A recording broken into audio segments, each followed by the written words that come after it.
Hello again. Hi. My name is Maureen and welcome to my channel again. Welcome back.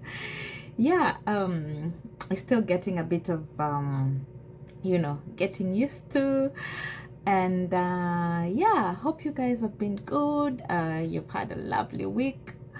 Oh, I've had quite yeah, I've had quite a week to be honest, but yeah, that's story for another day. So yeah, let's get on to it. What am I going to talk about today? I'm gonna talk about A few moments later. A few moments later. 24 hours later. how to transition from a tier 4 visa to tier 2 visa. I know that's something that someone will probably be having questions about. Maybe if you've come here as a student and now you're thinking, oh, I'm just about to graduate. Maybe you're looking into graduating this year, and my advice is usually for you to start planning ahead, because the process is quite time consuming. So it's something that you do definitely have to plan ahead for. You need time, and luckily there are more options than there were during my time. So when I came here, there was no graduate scheme option. So you definitely have to either look for a job for you to be able to stay here, or pack and go back home.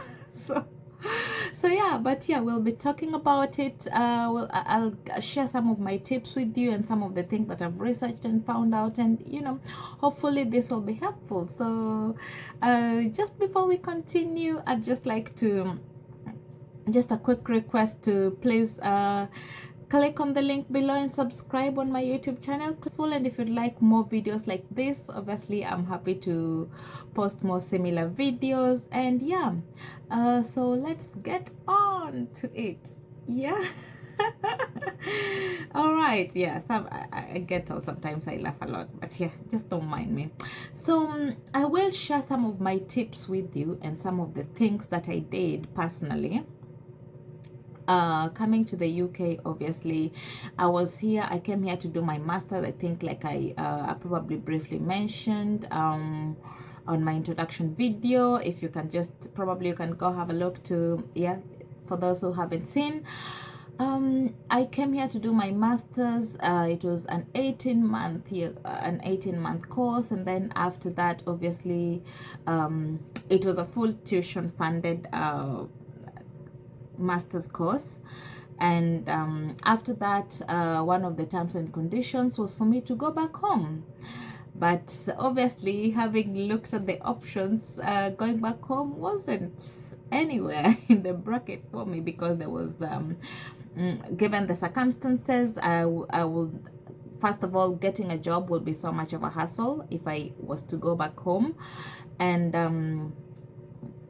for my course, the kind of course that I did, I had done nutrition and dietetics, and most of my classmates, the ones that we had graduated with, had been lucky to probably pursue done the 1 year registration. I think we needed to do something. We needed to go to KNDI. Oh God, guys, it's a long time ago. So we needed to get registered with the professional body in Kenya. So most of the guys had done that, but obviously I wasn't able to do that. So going back would have meant for me starting from scratch, and I was also the one supporting my family. So it was just out of question. I had to stay here, and also staying in the UK for me will also give me more opportunity for me to be able to stabilize myself financially, and a couple of other things that we'll talk about as we get through the channel. But anyway, so today's topic is mostly to give you guys ideas on some of the ways in which you can apply for a tier 2 visa once you've been here, and especially as a student. So tip number one, the first thing that I'll say is you need to secure a job. So I'll put some links as well down, so that just some of the some of the government I'll put some links. It might probably be government jobs or any job sites that might be able to give you a tier 4, although I know some of them, the rules have been pretty tight. They're changing. They're usually changing each year. That's what I remember from my time when I was applying. They're changing each year, and I know like this year, I think it's March, if I'm not wrong, that the rules are going to be changing again. But obviously I'll just put some links. And right now, I think the number of companies that are actually sponsoring tier 2 have gone down. But that's not to say there is no hope. There is still a lot of companies, especially compared to my time, that are sponsoring people. So guys, please do your research and apply. Do not give up. If that's what you want, please go for it. Give it a shot. I know so many people who've applied and they've been able to. I also know right now for the tier 4, once you finish your degree, there is a graduate visa. So that's an easy thing. You can just like apply to transition into that. I know one of the conditions is you must have completed your course. So then there's that 2-hour leeway where you're able to, like, stay in the UK. You can apply for different jobs, and hopefully, I think one of the tips that I will usually say is, because you guys have that right now, I think it's much better to, of course you can do the available jobs, but in the meantime also try to get an opportunity with a company that actually does provide a tier 2 sponsorship, if your main goal is to stay here in the UK. But if not, also I know like for me, I remember when I had finished, I wished if we had this graduate visa, because then that gives you the time as well to rethink as a person. It's just, you need that gap, especially after finishing to sort of just test the waters over here, see if it works for you, and then if it doesn't work for you, go back home, or then if it works for you, then you stay here. So I think that's also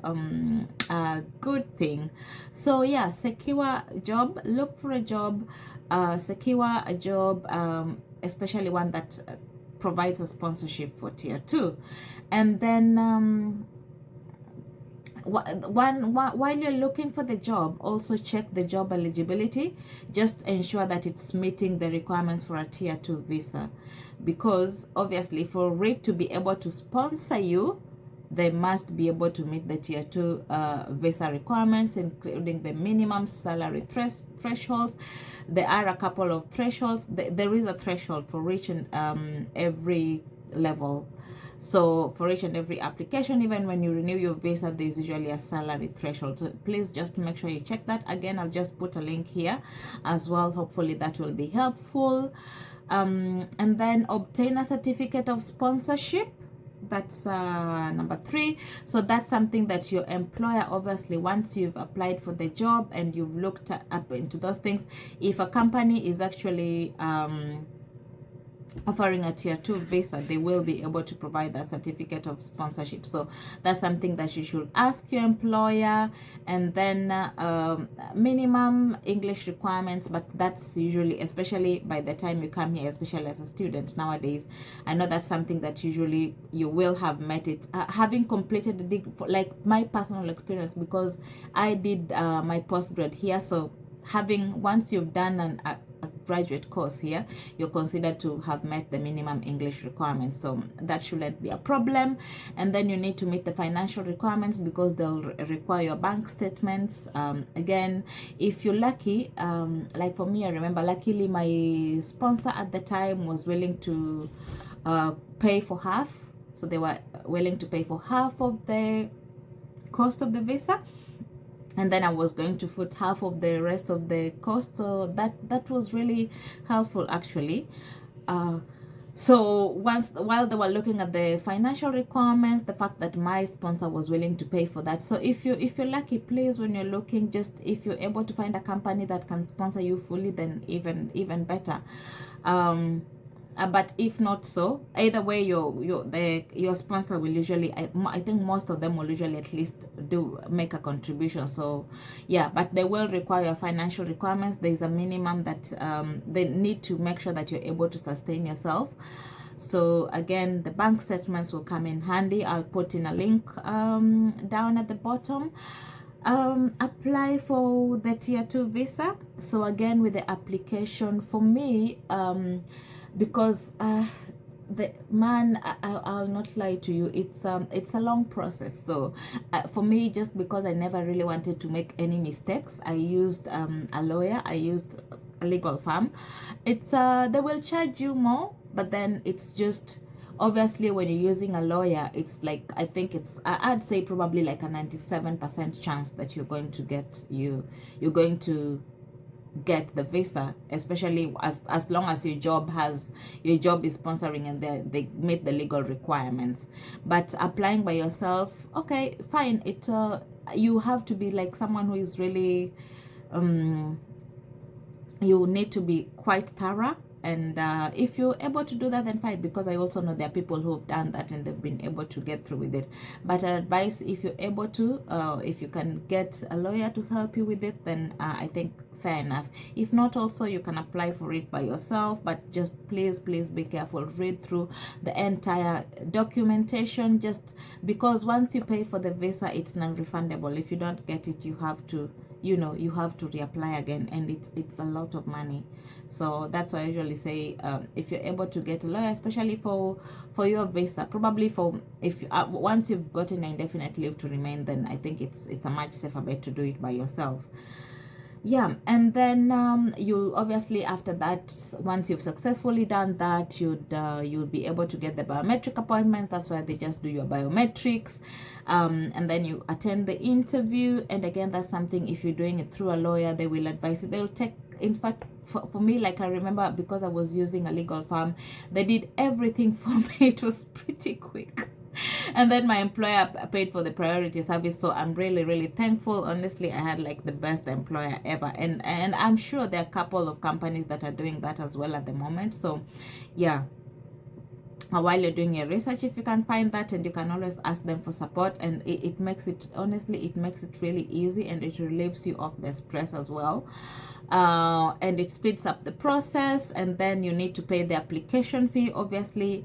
So once you've attended the interview, you need to pay the application fee. Again, I'll put down here the cost and the charges and everything, just sort of so you have an idea of what the cost will be.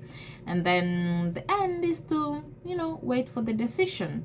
So that will usually depend. If you paid for priority, then you'll receive it within, it's usually the priority service, I think there's usually one that's, I think, around 2-3 days, and then there's a next day, there's a 1 week, yeah, correct me, sorry if I'm wrong, but yeah, there's a next day, I think 24 hours, and then there's I think it's 3 days, if not 3 days, then 1 week, and then the other one, which is the normal, and you have to wait for, I think it's usually up to 6 months, which for me, I just couldn't. So yeah, so again, if you start early, then yeah, you will have all that leeway and the time. So the earlier the better. So if probably like it's it's 6 months, then let's say probably you've applied for this graduate extension visa, or maybe you're planning to apply for this graduate extension visa. I think that one is much more shorter time. Again, I'll just put the link here.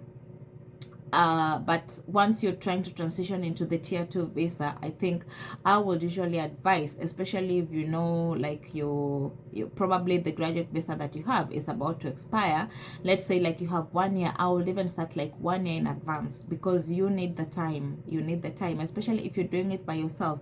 If you're doing it with a lawyer, then fine enough, you can take a bet at applying maybe 6 months before, because then it relieves a lot of tension from you and the stress, because you'll need a lot of documentation, a lot of back and forth, a lot of verification. So yeah, I hope that gives you a bit of an idea, and I wish you all the best, and I will put the links here into any further information that you may need. And yeah, good luck to everyone who is planning to apply, and yeah, I hope 2024 is gonna be your year. And please subscribe, like this video if you want more similar content, and if you found this helpful, like the video, and yeah, and subscribe to my channel. Thank you. Bye. Take care.